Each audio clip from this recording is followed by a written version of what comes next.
And okay, now you can start. All right. So I don't think we have all of the answers. I know we've put a lot of time kind of into the plan that we've made to reopen.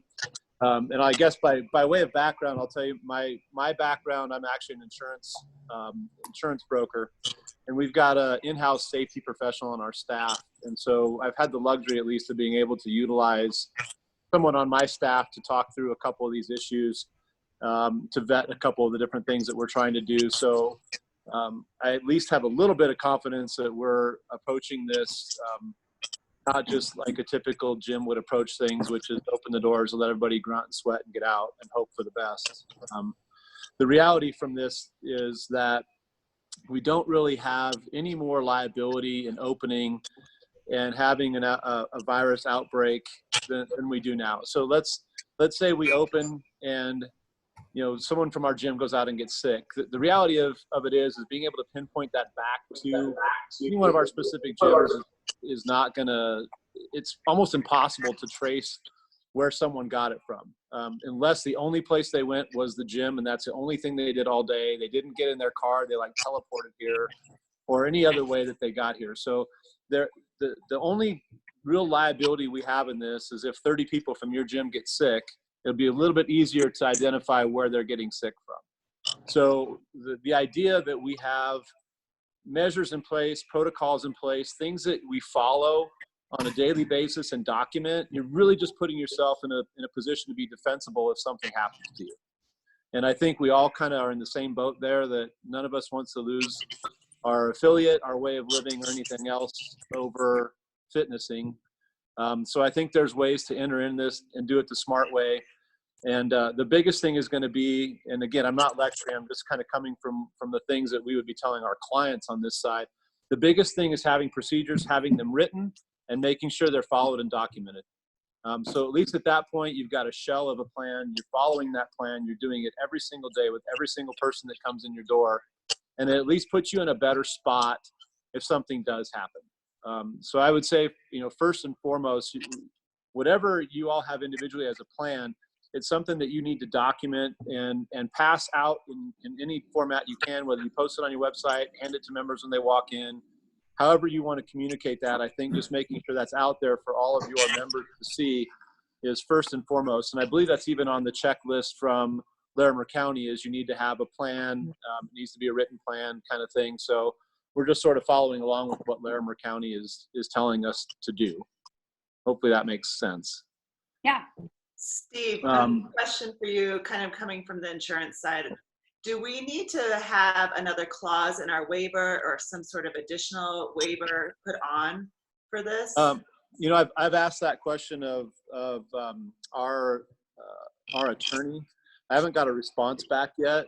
I don't know if anyone would even sign that waiver anyway. If you said, hey, if you get sick, you can't do anything about it. I don't know that you would convince people to sign it that way. I really don't know the answer to that. We're looking into it to see if and I'll put it out to this group if I hear something from our attorney in terms of doing anything with our waivers in what they should or shouldn't say or how they should address it. But again, I mean, Walmart's been sued. There's been a couple people that have been sued by guests because of it really boils down to gross negligence. So if you're doing nothing and people get sick, that's on you. And you probably should be sued. But if you're doing things and we're putting preventative measures in place, it's pretty hard to prove that you're grossly negligent in doing anything. So if I do get an answer on the waivers, I'll be sure to post it to this group so you guys know what we're being told by our insurance counsel from that standpoint. Hopefully that helps. So then I guess I'll just sort of tell you what we did, and then you guys feel free to poke holes in it or to tell us more about what you've done. But essentially, I mean, we're really taking this from the second you pull into the parking lot to the second you leave and the things that need to be done. So we've looked at it and said, we're going to put tape out on our sidewalk on our entrance, 6 feet, 7 feet apart. So as you're waiting to gain access into the building, that's where you're standing. If it's inclement weather, just stay in your car until you're the next one that can come in the building. Once you come in, our coach will be ready to take your temperature.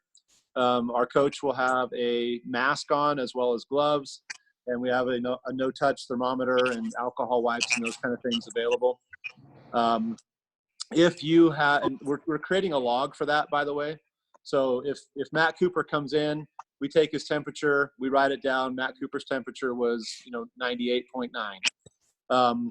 So we're going to take a log of that as a precaution, just so we can show that we've checked everyone's temperature.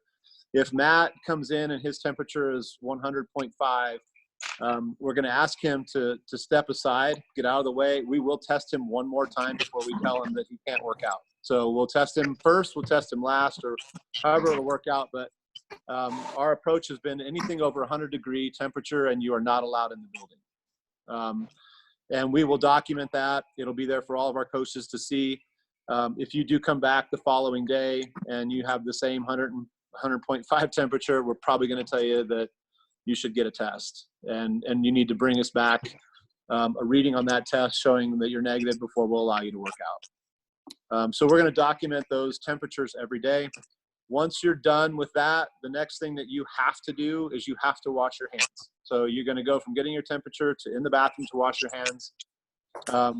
If you need to change while you're in there, that's fine, but you cannot come out into the space until you've washed your hands. Obviously, the same as all you guys are doing. We're going to have either a 10 by 10, 12 by 12, and we're fortunate we have a lot of floor space so we can spread everybody out. We're going to label each one of those squares 1 through 10. We're going to make, so again, not picking on Matt Cooper, but Matt Cooper comes in, temperature's fine, gets ready, washes his hand, comes out. Matt is designated in space number 2. Matt will sign in. We'll have something on space number 2 for Matt to sign in. Matt Cooper was here for the 5:30 a.m. workout. So each person that comes in will have to sign which space they worked out in every single day. Our point of doing that is if there's something that comes out of this gym, first of all, we can notify anybody that we know has been in direct contact with that particular space.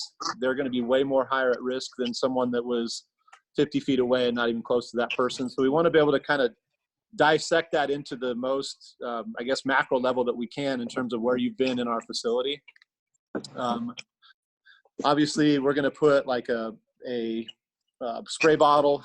We're using Simple Green. I don't remember which number it is, 3 or something like that, but it's one of the chemicals listed on the list of things that kill COVID and everything else. But you're going to get it. There'll be a spray bottle there in each space. We're encouraging people to bring their own towels to use to wipe down their own equipment.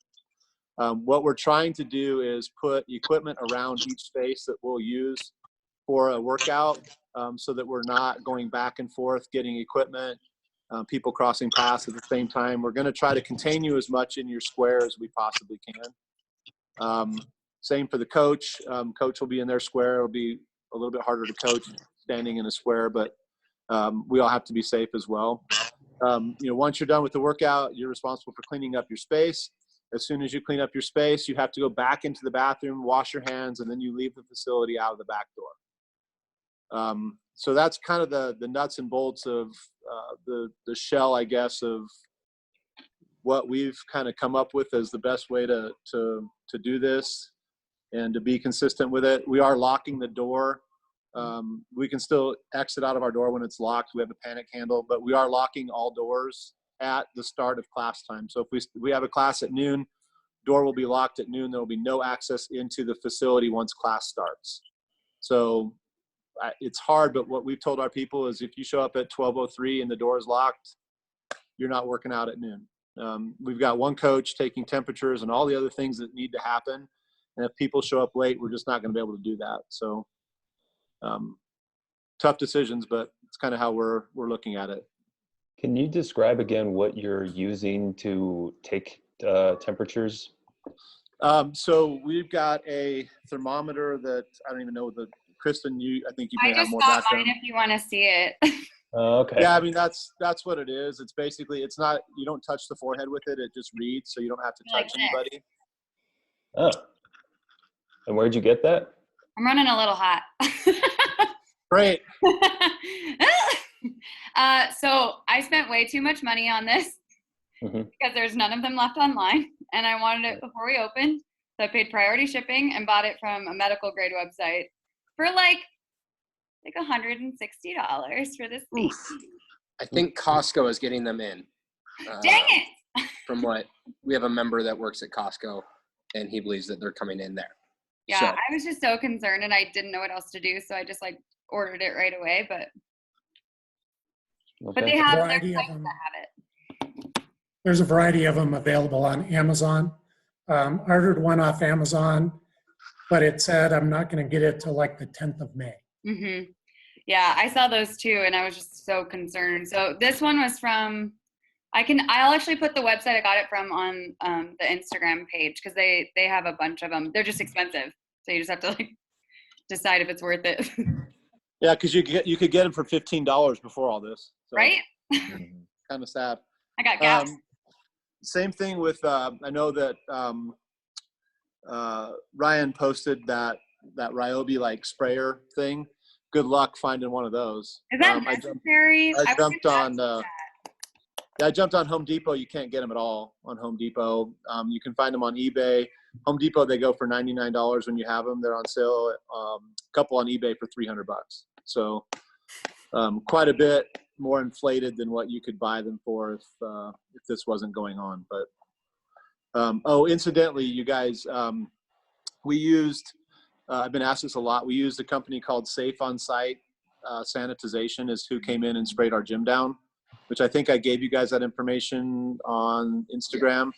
I know there's other companies out there doing that. We're not obviously promoting one over the other. The only difference is that we know from a pricing perspective that Jordan is willing to do whatever he can to help the CrossFit gyms out. So, I mean, you're looking at, 60, 65% less than what you'd pay for it if you were not a CrossFit gym. So it's usually 20 cents a square foot. Is what he charges, and I think it's going to be somewhere around 9 or 10 cents a foot, something like that.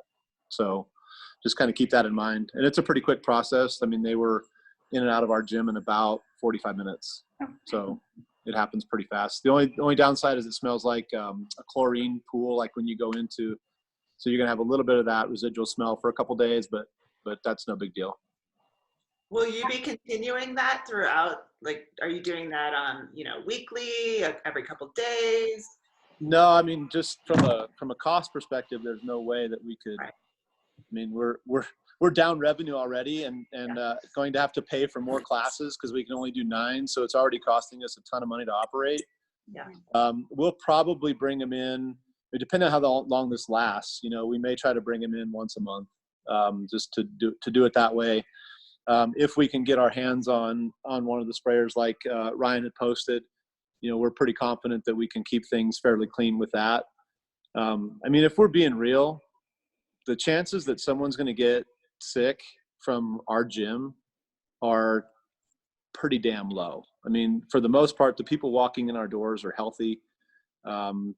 They may get sick, but to the degree that it's impacting a lot of other people with pre-existing or with conditions like obesity and all those kind of things. That's just not the people that are coming through our doors. But by the same token, we still need to do what we need to do to keep the people here safe and do all that. So we'll probably do it once a month, I would imagine.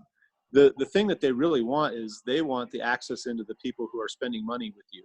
So a lot of people that come to these gyms are business owners or have connections into other businesses, and that's where they're gonna make their money. So they're willing to do the CrossFit gyms for next to nothing, just to be promoted to your member base as someone that can do this for their businesses. So you could probably take advantage of that for sure. We also had CrossFit Loveland join us, so I just wanted you to introduce yourself as well, since you missed the introduction part. Yeah, I'm a little late to the party. Sorry. That's okay. Manny from CrossFit Loveland. I know most of the faces here, but if I don't, hello peeps. Hey, Manny. I don't know if you touched base on this, Steve, so I had a question for you guys. What about like bay doors, garage doors? Are you leaving those open? Because you were saying you were locking, say, the front door. You were talking about having an entrance and an exit. We were thinking our exit would be the garage doors and sort of blocking that out. But what were your thoughts on? Yeah, I mean, I think it's probably based on everyone's individual setups. Sure. Where our garage door is, it's at the back of our building. We have a man door right next to the garage door. So really we have egress in both places. If we can keep our garage door open, obviously, as you guys know, that just helps with airflow and ventilation and everything else. So to the degree that we can keep that open, we're going to try to do that. We do have about six ceiling fans in here. Our space is up pretty high, but those 6 ceiling fans can reverse direction, and we'll have those trying to pull stuff up instead of pushing it down. So we'll switch direction on the fans so that they'll pull things up instead of pushing stuff back down to the floor level. Sure.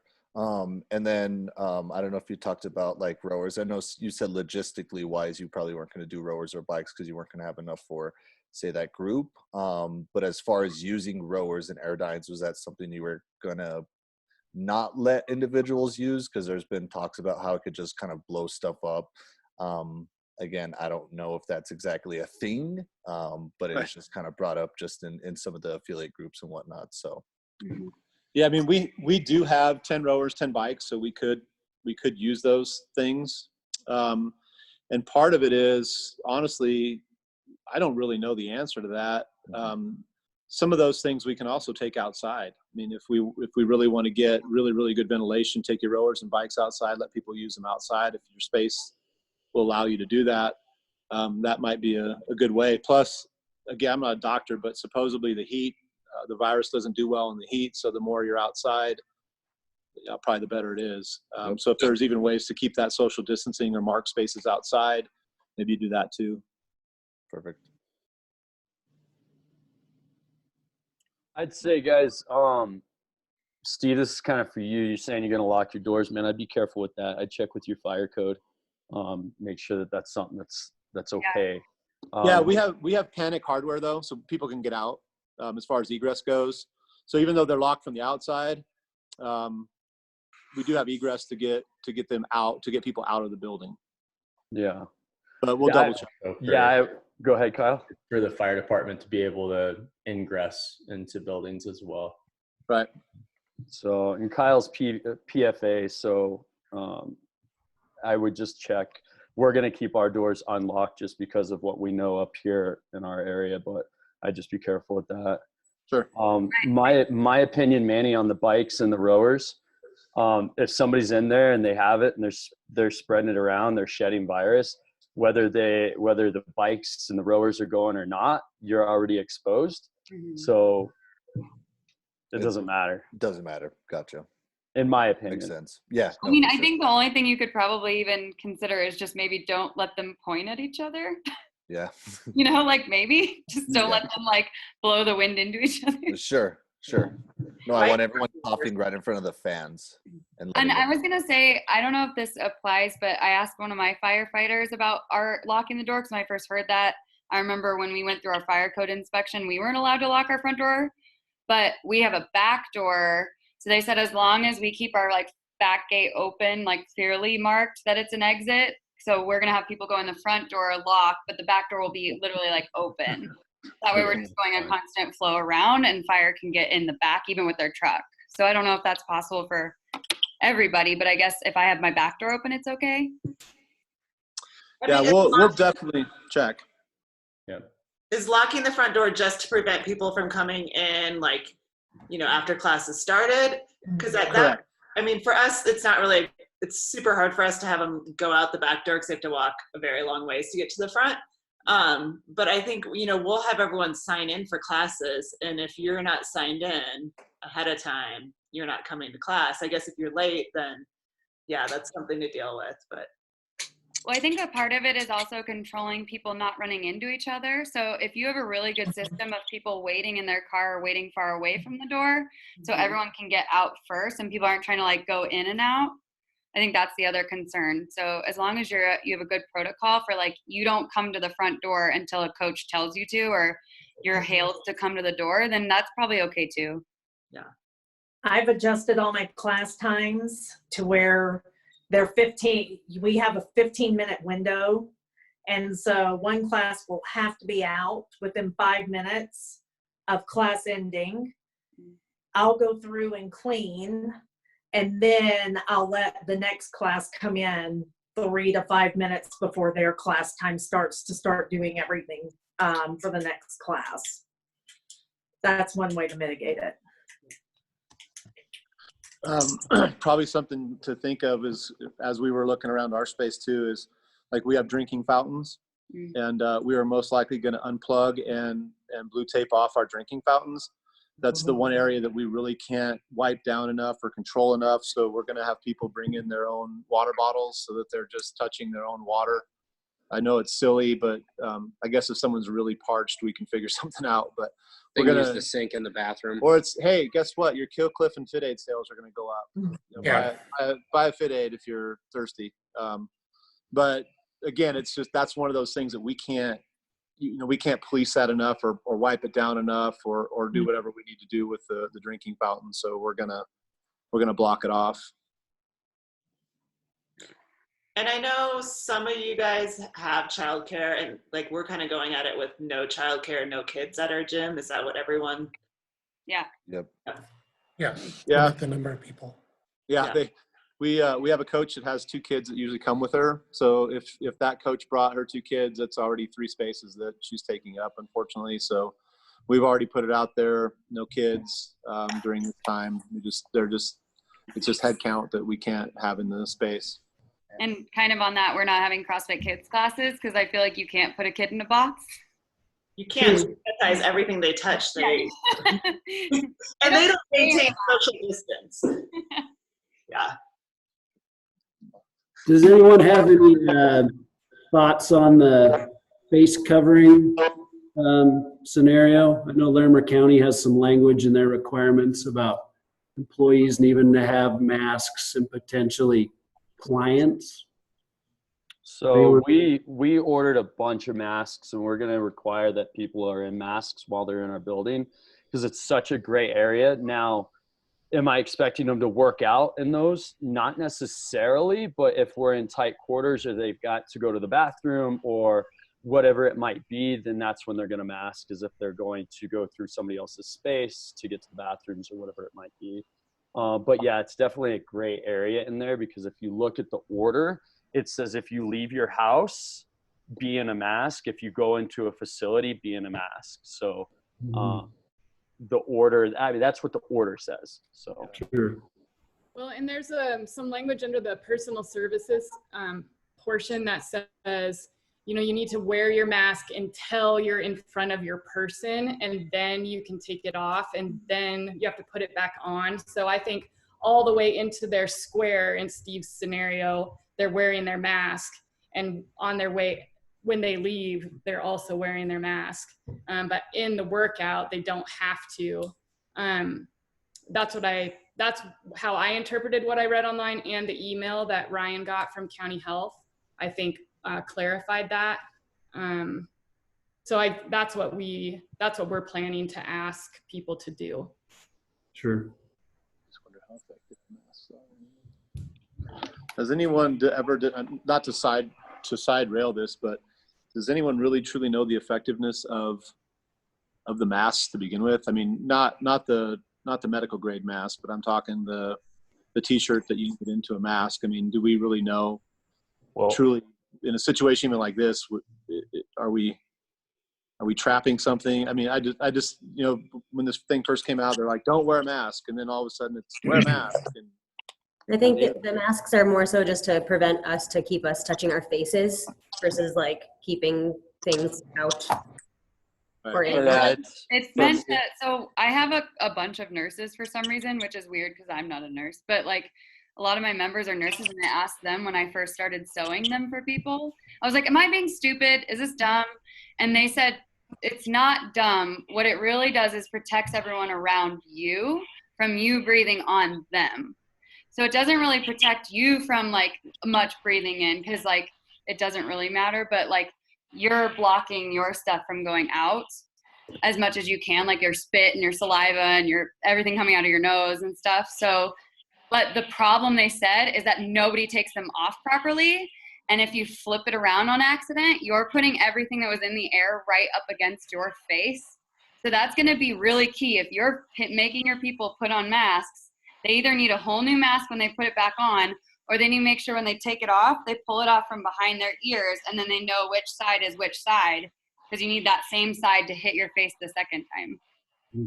Well, and I think the point is more about what you write down and ask people to do than what the people actually do about the mask. Because you can, we recommend people to do this, kind of like the governor said, but you can't really, well, I guess you could say you will do this or you won't work out, obviously.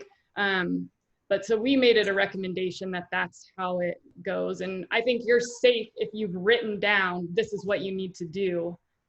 If a person doesn't take their mask off right or wrong, there's not a lot you can do to control that. True. It'd just be more the, like, you know, being purposeful about, like, if they go like this to take their mask off, or if they go like that. Yeah. You know, maybe then the protocol needs to be they wash their hands if they touch their mask, you know, and that'd be an easy way to just get rid of all of that, you know? Yeah. Should we make sure they can smell stuff? Yeah, make sure they can smell stuff and taste stuff. Give them a Jolly Rancher and be like, can you taste this? So in one of our call last night with our coaches, again, we've got people in different industries, and one of our guys is a warehouse manager at Costco. And they basically, I guess, I haven't been to Costco during this, but I guess there's like a series of questions they ask you before you go into the store. So I know that's one of the things that he had suggested for our group is to ask that, you know, that series of 5 questions when people come in. I don't know what those questions are. I think one of them's like, have you been out of the country, or have you been exposed to anybody who has this, or are you displaying symptoms? I think there's certain like 5 questions that they ask. So that may be something that we incorporate into what we're doing. I think your temperature is your best answer to that. Mm-hmm. What's that? I think taking their temperature is your best answer to that, because the temperature will show before any symptoms for them. You know, like, it's going to show up as a positive for the people that, you know, have been exposed, instead of all the other questions where, yeah, maybe they're out of the country, but did they get exposed? We don't know. Temperature will answer it. So one of the signs we're required to put up, I don't know if anyone else looked at the ones that Ryan said he would print for us. One of them is a question checklist. So I'm just going to hold it up because I have it. Mm-hmm. So in some form, you guys, like, we all have to have that up. So maybe just saying to our members, like, check that. Look at it. Yeah, our plan Larimer is County published today a checklist for opening your business, all the stuff you have to go through. And I think that question checklist is on there also. Mm-hmm. Yeah. Yeah, I think our plan, just to make sure that we're doing it and that it's a consistent measure that we're following, is to do the touchless thermometer temperature thing, and at that same time ask those 4 questions. Mm-hmm. I thought about doing it like in the beginning of class as like just a, hey, has everyone done this? But I don't want someone to feel, I don't know, like, obviously they shouldn't be there if they have a yes to one of those questions, but I think it's better done individually. But that's just what I think we're going to do. I've got another question for everybody. Have anybody thought about first responders and hospital employees, allowing those members to be able to come in or not? I'll say my husband is taking care of, I mean, he's an ICU doc, so he takes care of all the COVID patients. So if I didn't let him in, I shouldn't let myself in, because we live together, and you know, but he's been taking care of them. He has not gotten it. So I don't, and he's like on the front line. So I would hate to say, don't let in medical personnel who've been around it, because, you know, they are wearing protection and they're keeping themselves away from it as much as we are. Are they getting tested as well? I mean, I know, like, we've got a couple. He's been tested once, and that was at the very beginning when he thought he might have it, and he got tested that time and he was negative. Okay. But they're not doing routine checks for them unless they're like symptoms. I think with fire, or at least some of the firefighters we have, they're not testing unless they're symptomatic, and then they'll test, kind of thing. So. Well, and reality is my wife's in the ED as well. She's there. She's at all the UCH EDs up here. Perspective-wise, our areas, Greeley obviously has gotten hammered, but Fort Collins and Loveland, they are reducing the amount of provider hours up here right now, because the EDs up here are 45% slower than they are on a normal basis. So we're not New York, we're not California, we're not dealing with the same issues that they are. We don't live on top of each other like those areas do. So it's not spreading like it does in other places. So right now, the ERs, the EDs, they're 45% slower than normal. But the ICU are all full. ICU at what hospital? So what's happening, what they think is happening is people aren't coming to the hospital. And even like the people that come to the ICU that get in there that don't have COVID, they are coming in very, very sick because they're waiting so long to come to the hospital. That's true. That's true. So it's there. It's not as bad as Greeley for sure. But it's still there. And I keep asking my husband every day, like, did you have less? Did you discharge people? And it's stayed pretty steady. They're still getting new cases coming in, but not at the same rate as a few weeks ago, but yeah. So when all this first started coming out, we did ask anybody in the medical field and anybody who say lived with anybody in the medical field, say their spouses or whatever. We did ask them to take at least that 14 days or someone who went out of the country or whatever. So I think on this now, again, we're going to revisit that and probably ask them not to come in because whether they have it, from what I understand, is it stays or it could be on them and they don't even have the symptoms. So instead of us just saying, sorry, don't come in, we're at least comping them for some either individualized programming or something that we can do for them because it's technically not their fault. I mean, they're out there, like you said, on the front lines doing this work for us. So it's not necessarily their fault. So we're wanting to compensate them, but we are asking them just to sort of stay away for now until we get a better handle on it. And most of them have been very cooperative, and even spouses or significant others who work in the medical field have been completely understandable. And obviously they've reached out to sort of take advantage of any programming that we can give them. So technically with this screening checklist, like the question, that third question, doesn't that, if anyone says yes to those, they're not technically supposed to come in, correct? Mm-hmm. Correct. I mean, that kind of puts first responders and EMTs right on the spot, really. Yeah. I mean, my head coach, she's an EMT, and I told her before, we closed, I said, if, you feel like you've been exposed on a call, then, I have to ask you to not come in for 2 weeks. And then the same for my nutrition director. She was out of the country, and I told her that she wasn't going to be allowed to come back in for 2 weeks, but regardless, we shut down. But yeah, it's still kind of it's like a precarious situation because, I understand that, they're out there trying to do their best to take care of everybody, but at the same time, they're in more of a high risk population and putting any other members at risk. If they're asymptomatic and still carriers, that can also be problematic. So, I just raised that question. I'm still going to have her coach when we reopen, but still it's a question I'm sure members are probably going to have. So I want to at least have thought it through to be able to have that conversation with members, ask about that. Aren't the firefighters provided different gear? They have different gear when they're responding to calls, I believe. So and that gear is not the same gear that they're in for the rest of their shift. We can figure that out. Like I said, we have a couple Matt Fabrizio, I know you guys have some firefighter ties, don't you, at your gym? Or know people, I guess. I can ask my head coach. Her husband is the one of the fire chiefs out in Greeley. So not Greeley, Wellington. I'm sorry. So I could ask too. Yeah, we can double check on our end as well. Okay. Yeah, I think it'd be worth versus just saying, hey, I mean, we know that those people are going to be exposed in some way, shape, or form if they're out there, but I believe they've been given different PPE to respond to those calls that they're getting, whether it's nursing home or I think any call really that's not fire. They're given different PPE to respond to that, and I believe that PPE is sanitized and all that other stuff. But I don't know that to be 100% true, but I think that's what one of our firefighters was telling us. So I'll ask as well and just report back to this group via the Instagram chat that we have what I find out from that. So I think one thing we said in the beginning is that we all kind of want to generally open around the same time, that where we're not like undermining each other in terms of potentially going against, you know, what is coming down from Larimer, Weld, or the state, which could change. So do we have a day where, I know some people said the 4th, some people said the 27th.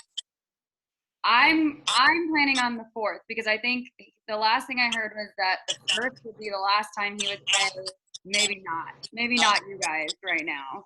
So if it's the 1st, I can get all my equipment from rental back on the 2nd, sanitize it all, let it sit for 2 days, and then we can open on the 4th.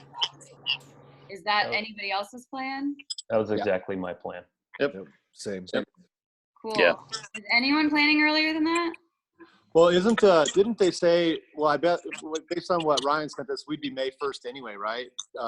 Based on what they were saying. I mean, 3 more days, no big deal. But yeah, our plan has been from when we very first thought that we were going to open, we were going to the 4th when they said it was the 27th for the same reasons. Gives you time to kind of go through that dress rehearsal of what it's going to look like, put the information out to your members, get your stuff sanitized, and just, you know, generally be ready to open.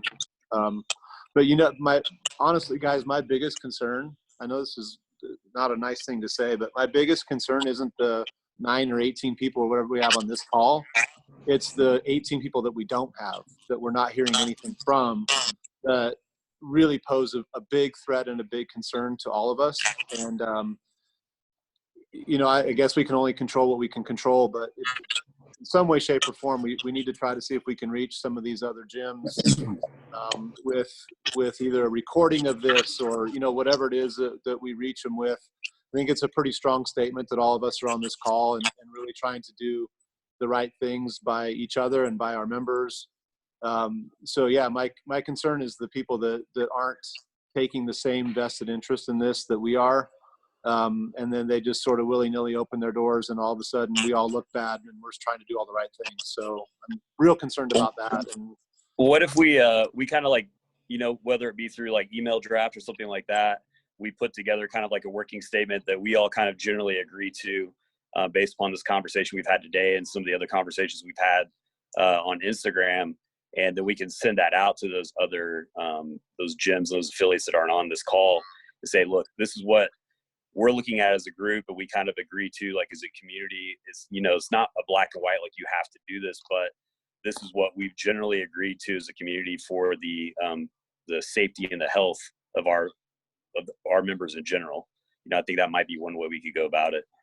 I have the recording of this that I'm doing right now, and I've taken notes the whole time, and I know, you know, I have a recording of everyone who's here. Do you guys know who's not here? I know, so Ryan just messaged me. He was running late, so he couldn't make it. So I know he's, you know, in here, but I know Miramont is not here, right? And from Windsor, Official Fitness is not here. Official Fitness? Yeah. Are there any other Fort Collins gyms that aren't here? Evolve. Oh, yeah. What if also, is there anyone who's, you know, like a little bit artistic or anything? If we did some sort of like little branding logo thing that, like, you know, we all stand together, all of us gyms, and we just kind of put it on when we're announcing that we're opening, but we're taking all these precautions. If there's just something we can put like on our social media of like, this is our community of gyms. We've all come together to develop practices, and maybe just kind of peer pressure these other gyms of like, here's all the gyms that are doing these things together, and you're not protecting your members. Can our logo just be somebody's ass with the no thing through it and just say, don't be an asshole? Is that? Yeah, that works. Guys, if Be like a heart though with it.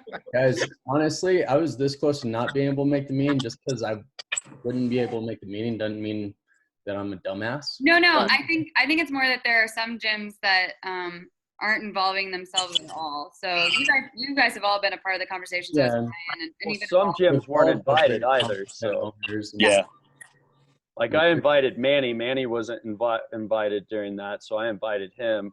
There's Wellington CrossFit that wasn't invited. Miramont CrossFit's going to fall under a whole different realm of happening because they're a Globo gym. So I don't know if they'll even be able to open up early with everybody else. I'm all for linking up with you guys, but I'm not gonna peer pressure other people and assume that they're not doing things the right way. Well, I think it's more like maybe we can all just be a collective community of showing that, like, to the public that we're all together, not necessarily pressuring anybody, but just, I think that's good for all of our members to see that we're all in this together and not pointing anyone out that they're not in it with us, just showing that we are all together. You know what I mean? I'm all good with that. Now, there are some other gyms that are not official CrossFit affiliates. So like, Matt Cooper's gym, what he talked about is one. There's other ones like that. Do we want to include those? Once we start going there, then it's like, do we include yoga studios, body studios, yoga, dance? Well, I think we need to make an effort to reach our community, which is obviously the CrossFit community. I think by way of the way social media travels, I know we have like Instagram followers that are yoga studios or Pilates. I mean, if we're all putting this stuff out on our own social media, it will reach some of those non-CrossFit affiliated type people. And yeah, I guess Kyle, that was kind of my point, was we need to figure out who's not here, and we need to figure out how to reach them and just say, here's what we've had discussions on. You're more than welcome to engage with that conversation. If you want a recorded version of this meeting, let us know. If we have future meetings, can we pull you in and invite you in, like that, those type of things. I mean, definitely not a negative as much as it is, hey, we're standing together. We realize we compete, but we're not competition at the end of the day. So just a more positive way to even show Larimer County, like, hey, we as a group of people, we really thought through this, and we have our shit together. So I think it's a great idea. I don't know. I mean, our general areas, most everybody in our general area is on this call. Fort Collins, I just don't know the gyms quite as well in terms of who's around you guys to know, who is or isn't. So anyway, cool. I will make sure I like Evolve on there too. Yeah, I put Evolve. So I have Miramont, Official Fitness, Evolve, Wellington, Wild Horizons. Is there anyone else that should be included? Norco. I do have one question. Oh. If I'm ready to open on the 1st, is anyone adverse to that? You're ready, go for it. Yeah. Because I've been in my gym for 2 days, arranging equipment, putting it back, rearranging equipment, putting tape lines down to get everything set up and ready to go for the 1st. And I'm getting equipment back Tuesday next week, so it can be cleaned outside, sit out in the sun, that kind of stuff. And if anyone's adverse to it, that's fine. I mean, it's just 3 days, but I've been planning for the 1st since that's what was on the health county's website. Well, I personally, I'm going to wait until the governor announces like whatever the new regulations are going to be with the updated mandate, either on Sunday or early Monday morning. Sure. So I haven't made an announcement to my members at all yet, but I've had this discussion with my coaches, which I haven't made an announcement. I'm just planning for it. That's all I'm saying. Yeah, originally I was planning on opening the 1st myself, but then, with this unknown of, are we actually really going to be able to open? What's this going to look like? So today I was talking with my coaches about having members starting on the 1st, once we're allowed to technically be open, to start bringing equipment back, because we have over 80% of our equipment is gone. Yeah. And so, having them starting on the 1st, when we're allowed to technically be open, to have members start coming back in on the 1st and bringing that equipment back in, and then we have the whole weekend to sanitize and clean the entire facility. Yeah. Justin, what's the mandate that you're talking about? Like, how do you know? I'm so confused. Well, the governor is going to issue a new mandate for the state of Colorado, because the current one expires at midnight on Sunday night. And so they're going to have to provide some sort of like legal guideline or justification for moving forward past the 26th. So starting on Monday. So they're going to have to outline that in black and white, what that looks like. And, you know, we haven't seen anything yet. So that's why we've kind of been like back and forth like all week with the county health department. You know, they told me on Wednesday we can't open on the 1st. And then now they're saying that we can, but they're not even sure yet, because whatever the governor ultimately says on Sunday through mandate will be the letter of the law. And so the county, whatever the county decides, they can't go below whatever the governor says is going to be the new mandate when the current one expires at midnight on Sunday. Yeah. So the county can make the rules more rigid than what the governor decides. Mm-hmm. But again, we won't know what that is until, I suspect, on Sunday evening, whenever he makes an announcement. So are we worried with like Boulder and Denver both, you know, going till the 8th now? I mean, has anyone been hearing, is Larimer County going to follow suit with that? I mean, they told me May 11th in the original message I got from the county on Wednesday. They said that we wouldn't expect to hear anything from the governor until May the 11th about gyms being able to open, and until then we would be closed.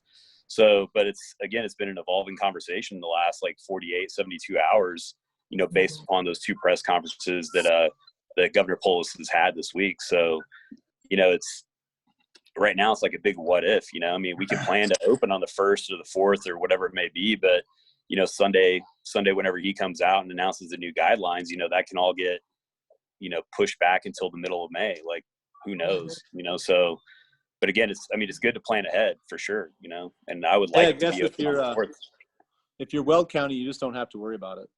Apparently, they just don't care. They don't care what the governor. And he made it pretty clear. Counties open back up.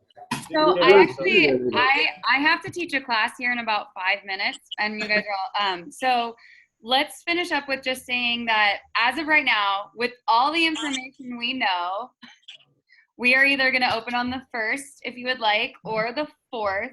We're standing together in this, and we're all following similar procedures. And then if something changes beyond what we know now, whether it be on Sunday or whatever, then we'll just come back together and we will figure out what that looks like later. Does that sound like a plan?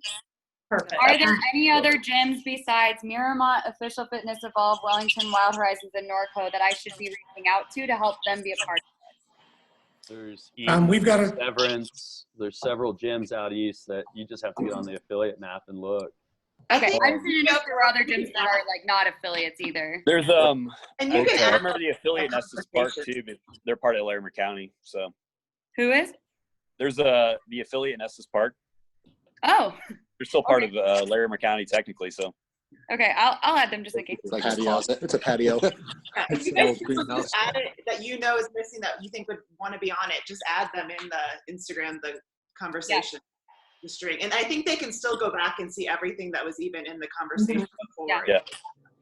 I think the biggest thing, one of my just biggest concerns is just like being very conscious and cautious of announcing certain dates until like Sunday night or Monday until we know a little bit more. That's just one of my biggest fears, is announcing dates and then having to change them, kind of like the government is doing, because it's very frustrating. So.